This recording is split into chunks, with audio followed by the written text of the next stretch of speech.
Good morning students, कैसे हैं आप।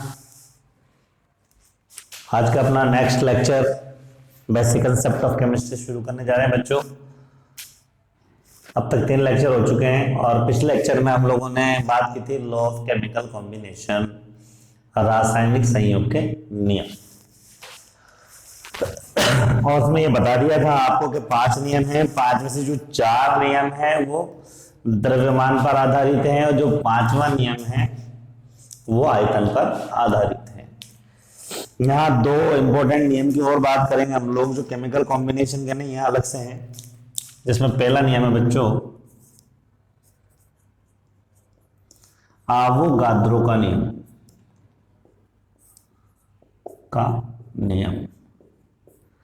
Avogadro law.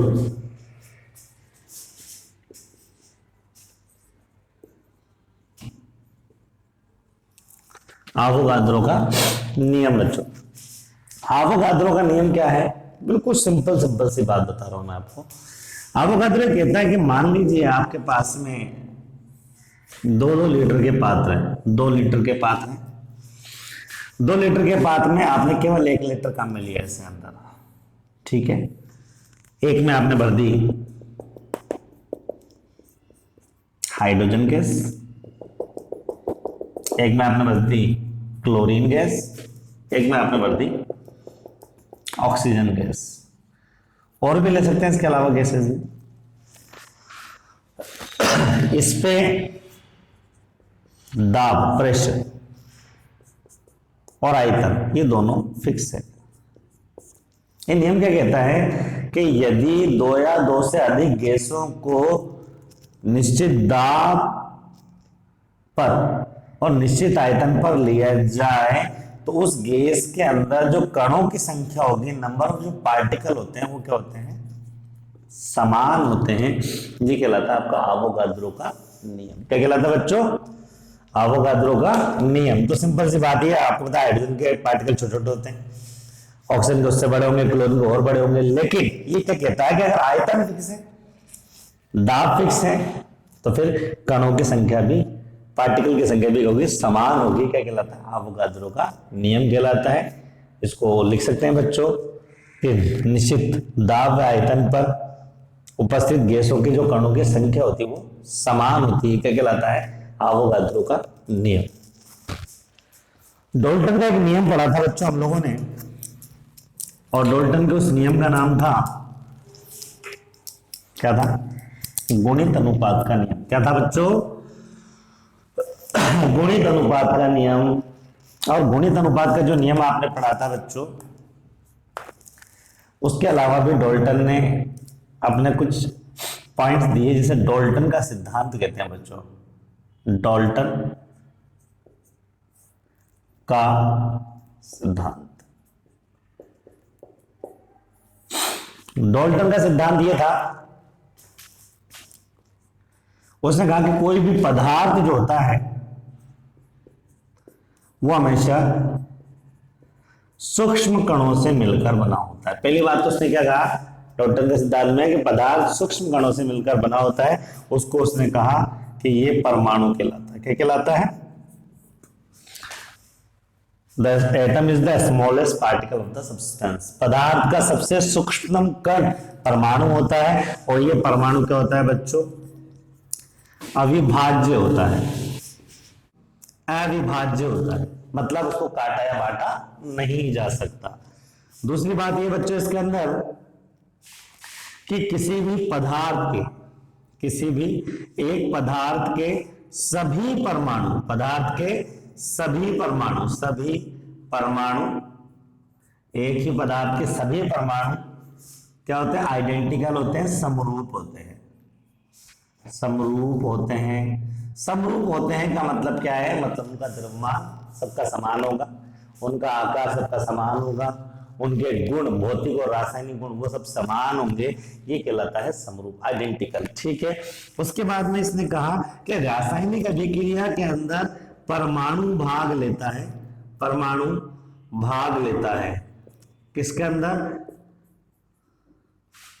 परमाणु भाग लेता है किसके अंदर? रासायनिक अभिक्रिया के अंदर, मतलब किसी भी रासायनिक अभिक्रिया के अंदर जो रिएक्टिंग स्पीसीज है वो एटम होता है, परमाणु होता है, मॉलिक्यूल नहीं होता है।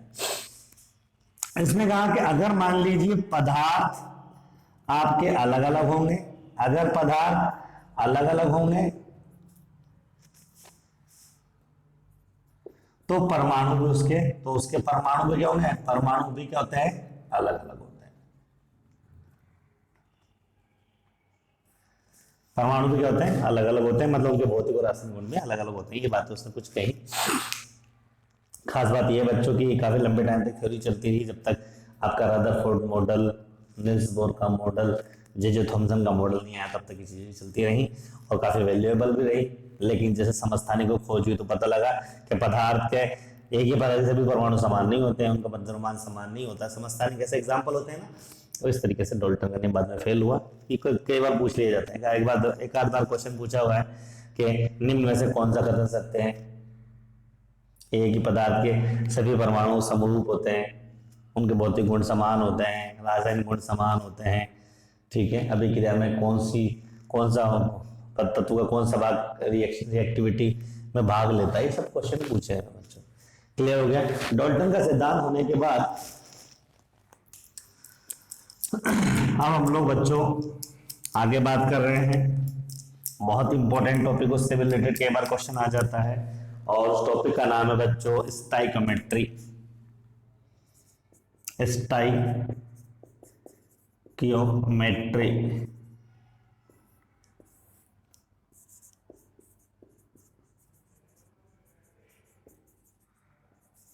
स्टाइकोमेट्री की बात करें, बहुत इंपॉर्टेंट टॉपिक है बच्चों स्टाइकोमेट्री। एक्चुअली स्टाइकोमेट्री दो शब्दों से मिलकर बना है, स्टाइकियोन,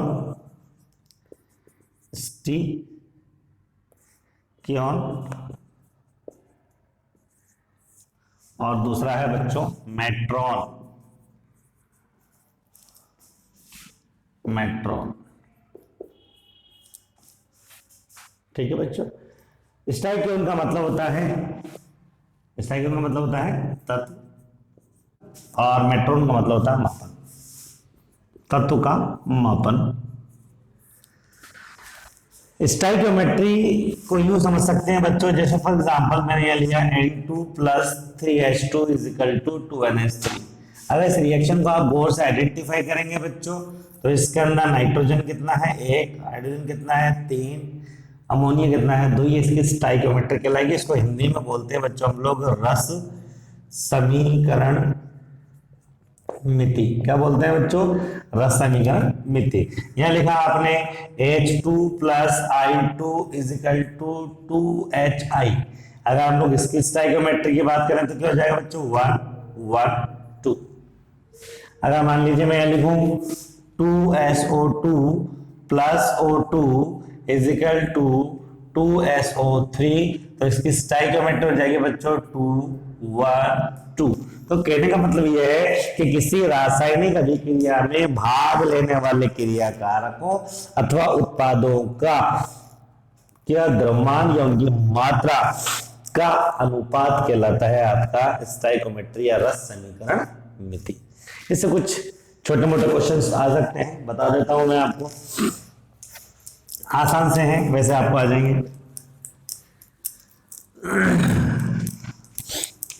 ये क्वेश्चन ये है, मान लीजिए क्वेश्चन की बात कर रहा हूं मैं। क्वेश्चन ये है बच्चों N2 + 3H2 = 2NH3। आपसे कहा गया यदि इस अभिक्रिया में नाइट्रोजन के विलोपन की दर 24 मोल/सेकंड है। नाइट्रोजन के विलोपन की दर कितनी है 24 मोल/सेकंड है। तो हाइड्रोजन के विलोपन की दर क्या होगी, और यूं कह सकते हैं अमोनिया के निर्माण की दर क्या होगी। दो क्वेश्चन पूछ लिए, क्योंकि रिएक्शन क्रिया कारकों के लिए तो विलोपन की दर शब्द आता है, और उत्पाद के लिए निर्माण की दर या संश्लेषण की दर, इसके लिए आता है विलोपन की दर या अपघटन की दर। तो यहाँ क्वेश्चन है कि नाइट्रोजन कितना है 24 मोल पर सेकेंड विलोपन की दर, तो आपको इसके विलोपन की दर उसके निर्माण की दर निकालनी है। तो निकालने का तरीका स्टोइकियोमेट्री से अगर हम लोग बात करें बच्चों तो इसकी स्टोइकियोमेट्री की बात करें तो कितना है 1 3 कितना है 2। तो अगर आप इसको देखें कि ये इसका 3 टाइम है क्या, 3 गुना है क्या इसका, तो ये 24 तो ये कितना हो जाएगा बच्चों आपका, कितना हो जाएगा, 3 से मल्टीप्लाई कर देंगे, ठीक है। तो ये हो जाएगा मेरे पास में 3 चौक 12 3 दूनी 6 7, मतलब 72 मोल पर सेकेंड ये हो जाएगा बच्चों। अच्छा इसके बाद में अगर हम लोग बात करें इसकी तो बच्चों ये हो जाएगा हमारे पास में कितना, ये इसका डबल है क्या, बिल्कुल बोलो हाँ, तो कितना हो जाएगा 48 मोल पर सेकेंड। ठीक है बच्चों, बात समझ आ गई आपको, आपने देखा होगा यहाँ पर। तो बच्चों मोल और ये मोल दोनों में क्या फर्क है, क्या फर्क है दोनों में, देखो ये मोल जो आपको नजर आ रहा है ये एक्चुअल में लेक्चर के अंदर या किसी भी किताब के अंदर बुक्स के अंदर जब टॉपिक को पढ़ते हैं तो उसको मोल बोलते हैं, जबकि यूनिट जो मोल होती है, इकाई जो होती है, मात्रक मोल होता है वो ml होता है, ध्यान रखना। ठीक है, बाय मिस्टेक में नहीं लगा दिया था, अब ध्यान रखेंगे आप लोग।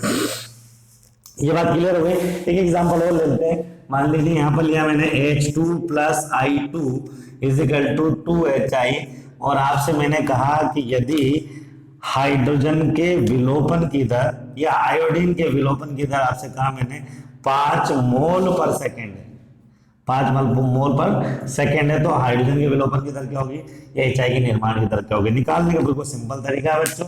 आप पहले क्या करेंगे, पहले इसकी स्टोइकियोमेट्री या रस समीकरण मिति लिखेंगे, ये कितना है 1, ये कितना है 1, ये कितना है 2, तो ये 5 है, तो ये भी रेशो सेम ही तो है, तो ये भी कितना हो जाएगा 5 मोल पर सेकेंड। ये इसका डबल है क्या, हो जाएगा 10 मोल पर सेकेंड। तो कहने का मतलब ये बच्चों कि हम लोग स्टोइकियोमेट्री के माध्यम से किसी भी रिएक्शन के अंदर, किसी भी अभिक्रिया के अंदर अणुओं, किसी यौगिक के निर्माण की दर या किसी पदार्थ के विलोपन की दर ज्ञात कर सकते हैं। स्टोइकियोमेट्री 2 शब्दों से मिलकर बना है, स्टोइकियोन प्लस मेट्रॉन। स्टोइकियोन का मतलब होता है तत्व और मेट्रॉन का मतलब होता है मापन, तत्व के मापन का तरीका। समझ में आ गया बच्चों। इसके बाद में इस चैप्टर में जब हम लोग आगे बढ़ते हैं बच्चों, तो अगली चीज जो आती है बच्चों इस चैप्टर में वह है हमारे पास में तत्वों का वर्गीकरण, पदार्थ का वर्गीकरण कह सकते हैं। तो बच्चों देखो यहाँ थोड़ा सा कुछ काम की बातें मैं बता देता हूँ आपको, वैसे एक आध चीजें हैं लेकिन चूंकि याद होना चाहिए इसलिए बता रहा हूँ। पदार्थ का अगर हम लोग बड़े लेवल से बात करें बेसिकली तो उसका 2 टाइप से क्लासिफिकेशन किया गया है। एक उसका भौतिक वर्गीकरण किया गया है, भौतिक वर्गीकरण मतलब उसकी फिजिकल अपीयरेंस दिखाई कैसे देता है। एक उसका रासायनिक वर्गीकरण किया गया है, रासायनिक वर्गीकरण, फिजिकल क्लासिफिकेशन है, केमिकल क्लासिफिकेशन। भौतिक वर्गीकरण की बात करें अगर हम लोग फिजिकल अपीयरेंस की बात करें तो पदार्थ 3 टाइप का हो सकता है। एक हो सकता है ठोस सॉलिड, एक हो सकता है द्रव लिक्विड, और तीसरा हो सकता है गैस। लेकिन अगर हम रासायनिक पदार्थ की बात करें, रासायनिक वर्गीकरण की बात करें तो इसको 2 भागों में बांटा गया है। एक बांटा गया है शुद्ध और दूसरा बांटा गया है मिश्रण। ठीक है, शुद्ध की बात करें, शुद्ध 2 टाइप में क्लासिफाई हुआ बच्चों। एक होता है आपका इसमें शुद्ध के अंदर तत्व और दूसरा होता है आपका यौगिक। ठीक है बच्चों, क्या हो गया, तत्व और यौगिक। तत्व आपको पता है, अगर हम लोग तत्व की बात करें तो आपको मालूम है क्या क्या होता है, धातु होता है, अधातु होता है, और क्या होता है उपधातु होता है, metal, non metal and metalloid, धातु, अधातु और उपधातु। ठीक है, यौगिक आपके 2 टाइप के हो सकते हैं, आप सब लोग जानते हैं। एक हो सकता है कार्बनिक और दूसरा हो सकता है बच्चों अकार्बनिक।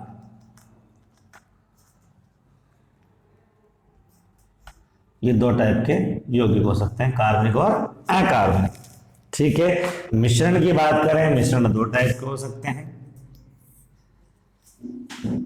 एक हो सकता है समांगी, समांगी मतलब, और दूसरा हो सकता है विषमांगी। और विषमांगी का क्या मतलब होता है?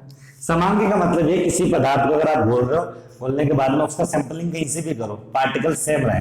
मतलब चीनी को आपने पानी में घोल दिया अच्छे से, अब उसको कहीं से भी कोई सी भी ड्रॉप उठाओगे तो चीनी के पार्टिकल्स के अंदर आपको फिक्स मिलेंगे। तो जब ये कह सकते हैं विलय और विलायक दोनों समान अवस्था में पाए जाते हैं, समान रूप से वितरित होता है समांगी, और अलग अलग जगह पर अलग अलग संगठन अगर होता है पदार्थ को कहलाता है आपका विषमांगी। यहाँ एक बहुत इंपॉर्टेंट बात जो आपको याद रखना है बच्चों, तत्व की बात करें, हम उस टाइम की बात करें जब तत्व ज्ञात थे। अगर हम लोग 118 तत्वों की बात करें, कितने तत्वों की बात करें बच्चों?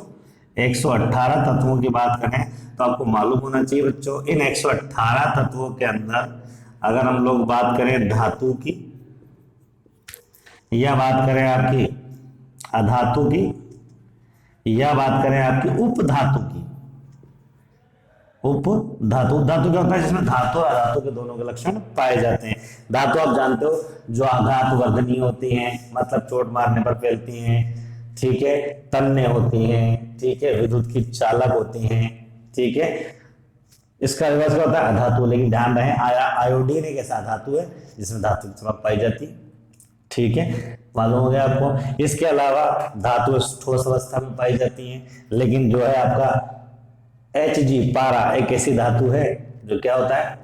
क्या होता है? लिक्विड फॉर्म में होता है, आप जानते हैं। इसी तरीके से अधातु क्या होती है? विद्युत की कुचालक होती है। लेकिन ग्रेफाइट इसका क्या है बच्चों? अपवाद है। ग्रेफाइट क्या होता है? विद्युत का चालक होता है। ये ध्यान रहे हम लोग। अगर हम लोग आवास सारणी के अंदर 118 तत्वों की बात करें तो उसके अंदर जो धातुओं की बात करें तो धातु होती है हमारे पास में बच्चों 92। अधातुएं कितनी होती है बच्चों? अधातु होती है हमारे पास में कितनी होती है बताओ? अधातु होती है हमारे पास में 7। और उपधातु कितनी है बच्चों हमारे पास में? उपधातु है हमारे पास में, सॉरी, उपधातु आपके पास में 7 है, और अधातु आपके पास में कितना है? 18। समझ में आ गया आपको? टोटल 118 हो गया ना? हो गया, ठीक है।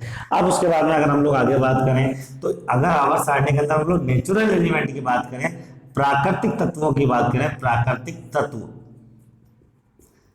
नेचुरल एलिमेंट की बात करें जो प्रकृति के अंदर पाए जाते हैं, वो है आपके पास में आवर्त सारणी में। नेचुरल एलिमेंट की बात करें बच्चों तो वो हमारे पास में कितने हैं बच्चों? बोलिए, वो हमारे पास में है आवर्त सारणी में नेचुरल एलिमेंट कितने हैं बताओ?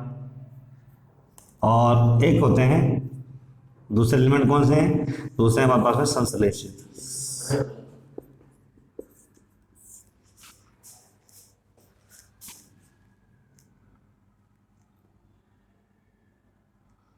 अच्छा 117 हो गया। हाँ तो ये 93 हो गई। ठीक है। तो बच्चों अगर हम लोग बात करें प्राकृतिक तत्व की और संश्लेषित तत्व की, तो प्राकृतिक तत्व हमारे पास में कितने हैं? 92 है। जबकि संश्लेषित तत्व कितने हैं हमारे पास में? 26 तत्व ऐसे हैं जो मैन मेड है, इंसान के द्वारा बनाए गए हैं। तो यूं कह सकते हैं किसी भी आवर्त सारणी के अंदर धातु हमारे पास में 93 एलिमेंट्स हैं। उसी तरीके से हमारे पास उप धातु हमारे पास में 7 है बच्चों, और अधातु हमारे पास में कितनी है? 18 है। ठीक है, क्लियर हो गया। इसी तरीके से यहाँ एक बात ध्यान रखें कि अगर संश्लेषित प्राकृतिक धातु तत्व की बात करें तो एक फ्रांशियम आपने देखा होगा, Fr जो क्षारीय धातु है, फ्रांशियम एक अस्थायी रेडियो एक्टिव तत्व है प्राकृतिक। खास बात यह बच्चों इसका जो जीवन काल होता है मात्र 21 दिन का होता है, 21 दिन में समाप्ति हो जाता है, इसलिए इसके ज्यादा गुणों की व्याख्या कर भी नहीं पाए लोग बार। इसी तरीके से बच्चों अगर हम लोग आगे चलें तो अगर आवर्त सारणी में बात करें हमारे पास में तो ठोस जो तत्व हैं 105 है बच्चों। द्रव की बात करें तो वो केवल 2 है हमारे पास में। ठीक है बच्चों, और अगर गैस की बात करें तो रिमेनिंग कितने बच गए हमारे पास में? 11। तो 11 गैस है आवर्त सारणी में टोटल, द्रव 2 हैं और ठोस कितने? 105। तो ये भी आप बात याद रख सकते हैं आप लोग कि आवर्त सारणी के अंदर 118 तत्वों के अंदर धातु 93 है, 93 है, अधातु 18 है बच्चों, उपधातु 7 है। संश्लेषित और प्राकृतिक तत्व की बात करें तो प्राकृतिक तत्व 92 है, जिसमें फ्रांशियम एक ऐसा प्राकृतिक तत्व है जिसका जो अर्धायु काल, जिसका जो कह सकते हैं जो समय होता है, आजीवन काल होता है, वो 21 दिन का होता है। इसी की तरीके से संश्लेषित तत्व कितने हैं? टोटल 26 है बच्चों। और आगे कहें हम लोग, अगर आवर्त सारणी में तत्वों की स्टेट की बात करें, अवस्था की बात करें, तो 105 तत्व ऐसे जो ठोस अवस्था में पाए जाते हैं, 2 तत्व ऐसे जो द्रव अवस्था में पाए जाते हैं। बता सकते हैं 2 तत्व? HG और ब्रोमीन। और गैस आप जानते हैं 11 तत्व हैं जो गैस अवस्था में पाए जाते हैं। बात क्लियर हो गई बच्चों?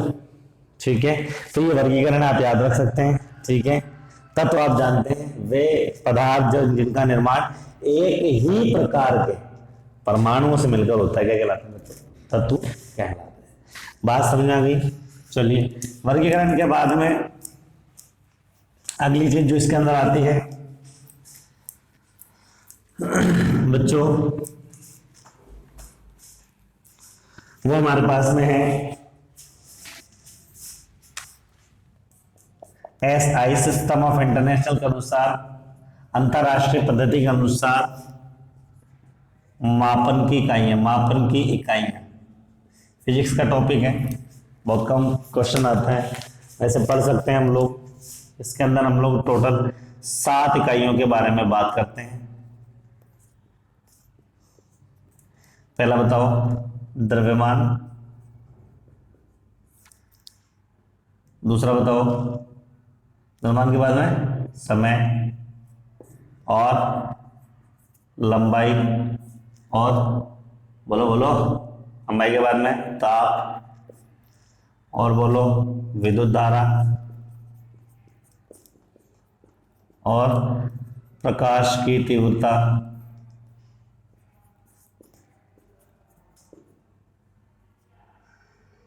ये इसको प्रदीपन तीव्रता भी बोलते हैं, प्रदीपन तीव्रता। ठीक है, और तीसरा है पदार्थ की मात्रा, पदार्थ की मात्रा। द्रव्यमान का मात्रक होता है किलोग्राम SI पद्धति में, समय सेकंड, लंबाई का मात्रक मीटर। ठीक है, बात समझ आ गई आपको? लंबाई की मात्रक और भी आप याद करते होंगे, कई बार पूछ लेता है, थोड़े से 1-2 देख लीजिए आप। जैसे नैनोमीटर होता है, नैनोमीटर होता है, नैनोमीटर कितना होता है? 10⁻⁹ मीटर। एक होता है पिकोमीटर, कितना होता है? 10⁻⁻12 मीटर। ठीक है, एक माइक्रोन होता है, कितना होता है? 10⁻⁻6 मीटर। एक एंगस्ट्रॉम होता है 10⁻⁻10 मीटर। एक होता है फेम्टोमीटर। ठीक है, फेम्टोमीटर होता है, फेम्टोमीटर की बात करें हम लोग, वो कितना होता है भैया?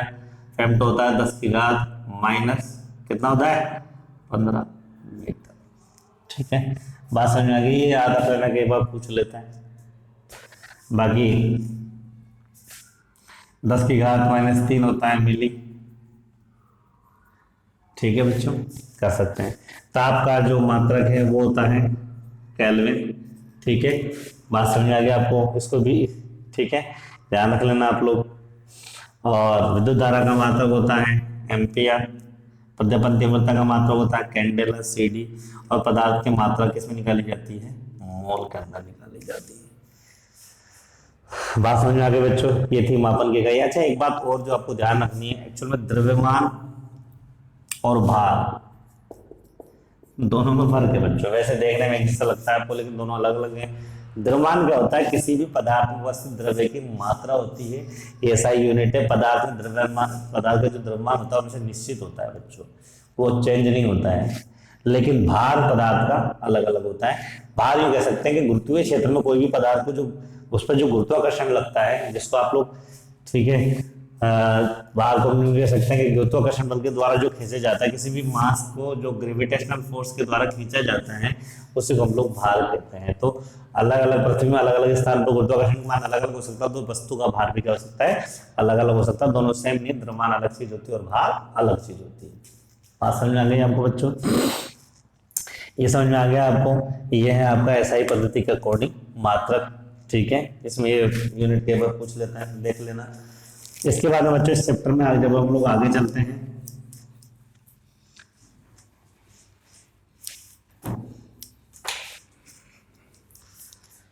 जब इस चैप्टर में बच्चों आगे चलेंगे हम लोग तो इसके अंदर अगली चीज आती है सिग्निफिकेंट नंबर।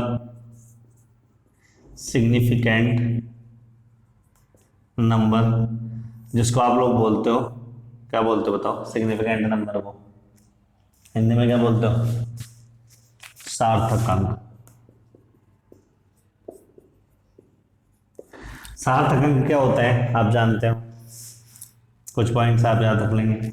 सार्थक अंक की बात करें इसके अंदर तो किसी भी पदार्थ के अंदर या किसी भी पदार्थ की मात्रा जब हम लोग कहते हैं, किसी पदार्थ की जब हम लोग मात्रा निकालते हैं तो टोटल जो सार्थक अंक होते हैं वो जैसे नॉन जीरो अंक है 7, 4, 3, 8, तो सार्थक अंक कितने हो गए? इसमें 4 हो जाएंगे। यहाँ लिख दिया आपने 7.432, तो ये सार्थक अंक कितने हो जाएंगे? इसमें सार्थक अंक कितने हो जाएंगे? 4।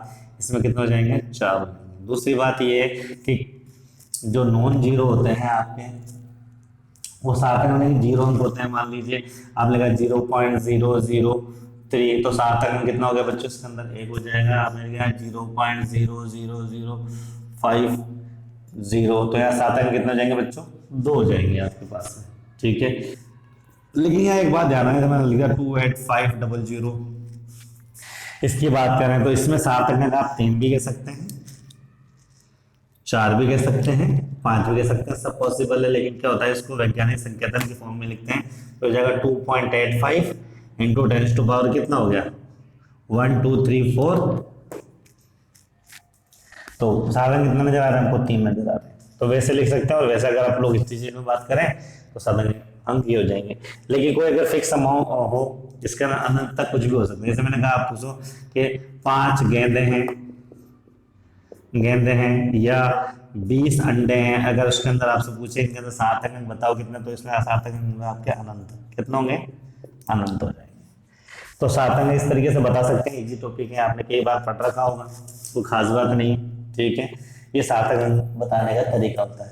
या 2-3 चीजें जो इंपॉर्टेंट हो मैं आपको बता देता हूँ। जैसे पहला है आपका इसके अंदर आवोगाद्रो संख्या में सार्थक अंक कितने? आवोगाद्रो संख्या के अंदर सार्थक अंक कितने हैं? ठीक है, साथ कितने होते हैं? 4। याद रख लेना। क्या होगा सर आप कैसे?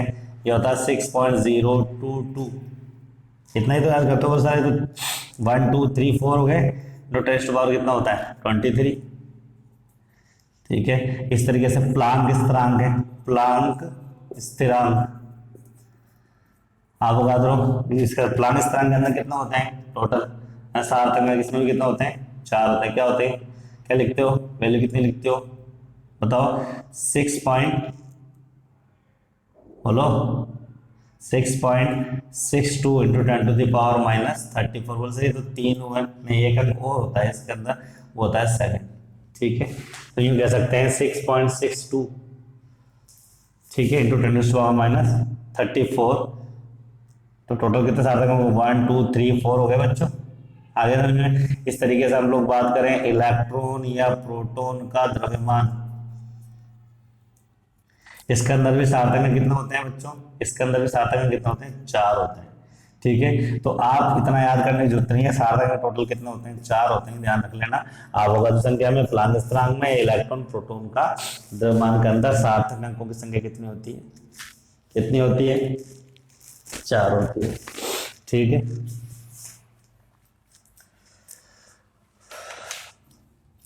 सार्थक अंक के बाद में एक आखिरी टॉपिक बच्चे इसके अंदर है, वो है परसेंटेज ऑफ एलिमेंट कंपोजिशन। किसी संगठन में तत्व का प्रतिशत, मान लीजिए आपसे कहा गया कि Na2CO3 के अंदर सोडियम की प्रतिशत मात्रा ज्ञात कीजिए। तो सोडियम की प्रतिशत मात्रा अगर आपको ज्ञात करनी है, यूं कह सकते हैं percentage of element in a composition. किसी संगठन में तत्व की प्रतिशत मात्रा, ठीक है। तो अगर इसके अंदर बात करें, आप जानते हैं सोडियम का कितना होता है? 23, 2 है ना, 2 इंटू 23 हो गया ना, कितना हो गया? 46। कार्बन की बात करें कितना हो गया? 12। इसकी बात करें कितना हो गया? 3 इंटू 16, 48। टोटल कितना हो गया? टोटल हो गया 46, 12, 48, कितना हो गया 106 हो गया क्या? 8 2 10 6 16, 1 10 हो गया, 106 हो गया। अब आपसे कहा जाएगा सोडियम की प्रतिशत मात्रा कितनी है इसके अंदर, तो सोडियम की निकाल देंगे आप। कितना है सोडियम? 46 है ना, 46 डिवाइडेड बाई 106 इंटू 100 आ जाएगा। इस तरीके से कैलकुलेट हम करके किसी भी पदार्थ की परसेंटेज ऑफ एलिमेंट निकाल सकते हैं किसी भी कंपोजिशन के अंदर। बात समझ में आई बच्चों आपको? तो ये था हमारा chapter basic concept of chemistry. अब इसके अंदर हम लोगों ने अब तक क्या क्या पढ़ा, एक बार मैं आपको रिवाइज करा देता हूँ, आप याद कर लेना। ठीक है बच्चों, शुरुआत हम लोगों ने की थी इसके अंदर सबसे पहले विलियन के बारे में। ठीक है, विलियन के अंदर मैं बताया था विलय विलय को मिला के विलियन कहते हैं बच्चों। और विलियन के अंदर मैंने आपको बता दिया था सांद्रता इकाइयाँ, और सांद्रता इकाइयाँ हम लोगों ने अलग अलग टाइप की पढ़ी थी। ठीक है, आपको बताया हम लोगों ने पढ़ा था percent weight by weight, percent weight by volume, percent volume by volume, फिर पढ़ा था पीपीएम, फिर पढ़ा था पीपीवी, फिर पढ़ा था मोलरिटी, फिर पढ़ा था हम लोगों ने मोललिटी, फिर पढ़ा था हम लोगों ने नॉर्मलिटी, फिर पढ़ा था हम लोगों ने फॉर्मेलिटी, और फिर पढ़ा था हम लोगों ने मोल फ्रैक्शन। खास बात यह बच्चों इसके अंदर मैंने मोललिटी के बारे में आपको बताया था कि मोललिटी ऐसा है जो ताप पर निर्भर नहीं करता है। ठीक है, क्योंकि इसमें आयतन नहीं पाया जाता, तो कमरे के ताप पर इसको ज्यादा प्रेफर किया जाता है। ठीक है बच्चों, कंसंट्रेशन चेंज नहीं होती इसके लिए। उसके बाद में बच्चों हम लोगों ने ये पढ़ने के बाद में पढ़ा था मूलानुपाती सूत्र के बारे में, मूलानुपाती सूत्र के बारे में। ठीक है, उसके टाइप ऑफ क्वेश्चन पढ़ लिए थे। मूलानुपाती सूत्र के बाद में हम लोगों ने पढ़ा था एलआर लिमिटिंग रिएजेंट के बारे में बच्चों। उसके बाद में पढ़ा था हम लोगों ने लॉ ऑफ केमिकल कॉम्बिनेशन, रासायनिक संयोग के नियम पढ़े थे हम लोगों ने, रासायनिक संयोग के नियम। और यहाँ इंपॉर्टेंट बात बताई थी पूछने वाली, जो एग्जाम पूछ जाती है कि 4 जो नियम है वो द्रव्यमान पर आधारित है, और 5वां नियम जो गैल्यूसेक का नियम है वो आयतन पर आधारित है। ठीक है बच्चों, उसके बाद में फिर हम लोगों ने इसके अंदर आगे पढ़ा स्टाइकियोमेट्री के बारे में, रस समीकरण मिति के बारे में, रस समीकरण मिति के बारे में पढ़ा बच्चों। रस समीकरण मिति के बाद में फिर हम लोगों ने पढ़ा इसके अंदर बच्चों सार्थक अंक के बारे में, सार्थक अंक के बारे में पढ़ा बच्चों। सार्थक अंक के बाद में फिर हम लोगों ने पढ़ा इसके अंदर, सार्थक के बाद में क्या पढ़ा हम लोगों ने, सार्थक के बाद में अभी एंड के अंदर हम लोगों ने जो लास्ट टॉपिक पढ़ा, क्या पढ़ा था, एक तत्वों का वर्गीकरण भी पढ़ा था। सॉरी, तत्वों का वर्गीकरण पढ़ा हम लोगों ने। फिर हम लोगों ने एसआई पद्धति के मात्रक वगैरह पढ़े, और लास्ट में हम लोगों ने पढ़ा, क्या पढ़ा था बताओ, percentage of element in composition. तो ये सब चीजें हमारे पास में हम लोगों ने पढ़ी, इन सबका रिवीजन कीजिए बच्चों। ठीक है, मूलानुपात सूत्र और रासायनिक संयोग के नियम पर बहुत सारे क्वेश्चंस आते हैं, रस समीकरण मिति पे भी क्वेश्चंस आते हैं, इसको ढंग से देख लेंगे आप लोग। ठीक है बच्चों, इसमें कोई भी डाउट्स हो, कोई बात आपको समझ में नहीं आती है, या कहीं कोई प्रॉब्लम्स हो, तो आप हमारे वीडियोस के अंत में अपने सजेशन दे सकते हैं। अब अगला टॉपिक हमारा एटॉमिक स्ट्रक्चर हम लोग शुरू करेंगे नेक्स्ट क्लास। ओके बच्चों, थैंक यू।